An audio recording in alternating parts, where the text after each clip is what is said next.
house behind us is where Negasi Zuberi allegedly held a woman captive in his garage in a makeshift cell after allegedly kidnapping her in Seattle. According to that complaint, this all happened in the early hours here on July 15th. One neighbor we spoke with says he and others nearby had no idea something so sinister was going on in this garage. Disturbing photos just released by the FBI show what appears to be a makeshift cinder block cell in the garage of this unassuming house in Klamath Falls. In the FBI's criminal complaint, it states law enforcement obtained a search warrant for the house on July 16th. Lee Ashford, who lives just a block away, says at the time, he and other neighbors didn't know what was happening. We didn't know if it was FBI or state police or what, but they were here pretty much all day. And it just, obviously something was going on. It was, we speculated along with everybody else we talked to, but didn't really know anything. Ashford says he believes Zuberi had been living there for a short time and says there was zero indication there were any issues. Hello guys, welcome to the Murder She Said. This is an unbelievable breaking story. A woman escaped a home in Oregon where she was locked in a cinder block cell, and authorities believe he has more victims. Could he be a serial killer? Hello, my name is Holly. Come join me at the Murder She Said for this breaking story as well as rarely heard true crime right here in the Murder She Said. Make sure you hit that subscribe button and come back and visit me because I will break all these crime cases for you as fast as I can. But also, I have stories that you might not hear anywhere else. So just hit that subscribe. This Southern gal and her dog would love to have you. Let's begin. 29-year-old Negasi Zuberi posed as an undercover cop in Seattle and solicited a working street lady or lady of the night in the early morning hours of July 15th along Aurora Avenue in Seattle, an area known for, well, ladies that stand on the corner. YouTube don't like some of these words, so that's why I say that. Zuberi flashed a badge at the woman, then pointed a laser at her, placed her in handcuffs and leg irons, and put her in the back seat of his car on the drive back to his home in Klamath Falls, Oregon, which happens to be 450 miles drive. It took 7 hours to drive home. He repeatedly essayed this woman all the way to his home, and that is where the horror only began.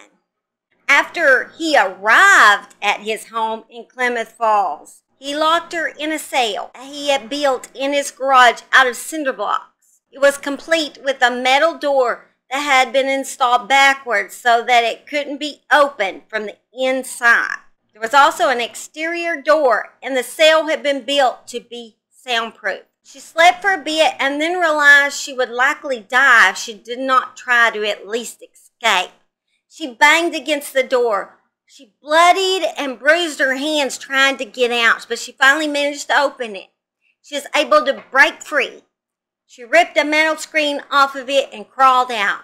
She had lacerations on her knuckles from punching the door and walls. She then retrieved a that belonged to Zuberi in his car and escaped. She climbed over a fence, leaving blood from her hands on the fence, then was able to actually flag down a driver who called 911 for her. The FBI said investigators believe Zuberi has used different methods to gain control of victims, including drugging their drinks, impersonating law enforcement officers, and soliciting these workers before violently essaying them. Klamath Falls police said the victim reported that Zuberi had police patches, a taser, and other law enforcement equipment. At this time, I don't even know what kind of work he does, or even if he does work. That was not even mentioned. Perhaps he's a security guard or something. I don't know, it didn't say.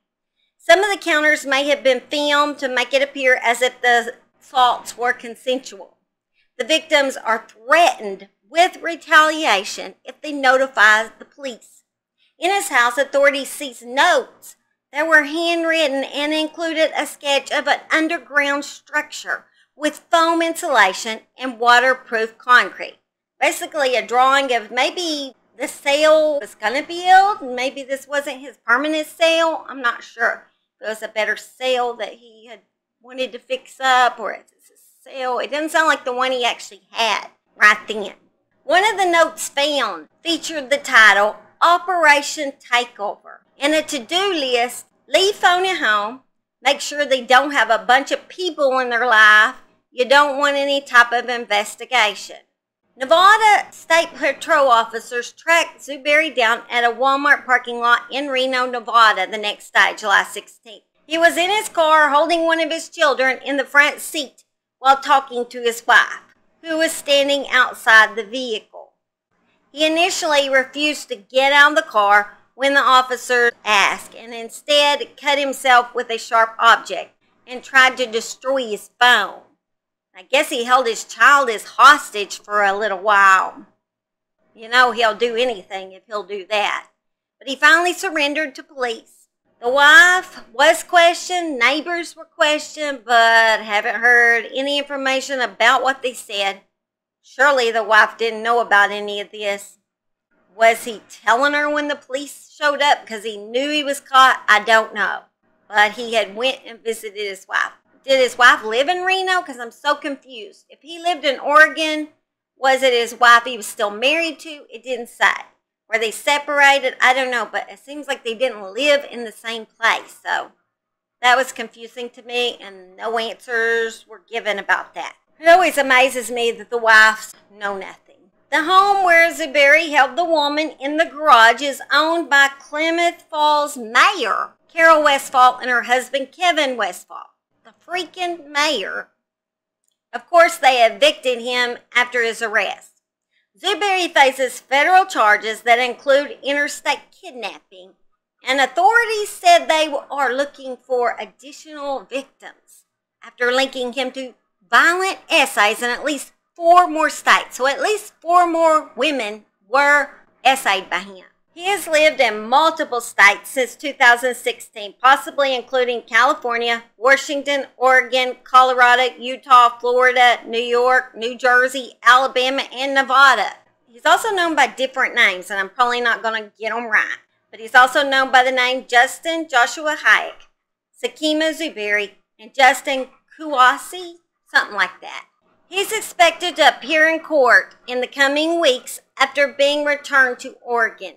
The disturbing evidence uncovered to date points to an individual's ongoing and escalating pattern of violence targeting women in multiple states throughout the country. And if you were a victim of this man, they ask that you come forward and identify yourself. Could there have been some women that didn't cooperate like he wanted and he had to dispose of them? Authorities have not said at this time that he has committed murders. So I hope not. For the women that was his victims, I hope this is the truth. From the way he was organized and how all his plans were wrote down, it seems like he has been doing this for a while. Not good. It just seems like he's been out there targeting women for a while. So I hope that all of his victims are still living. And I will give you updates. This is all I know at this time. Like I said, it's a breaking case. And they don't want to release too much, of course. They don't want to give too much away. So I will update you as soon as I find out anything else. And as usual, I love you guys. And come back and visit me at the Murder She Shed. Simon wants to see you too. We both would love to see you. Be here or be square. All right. Have a great day. Bye.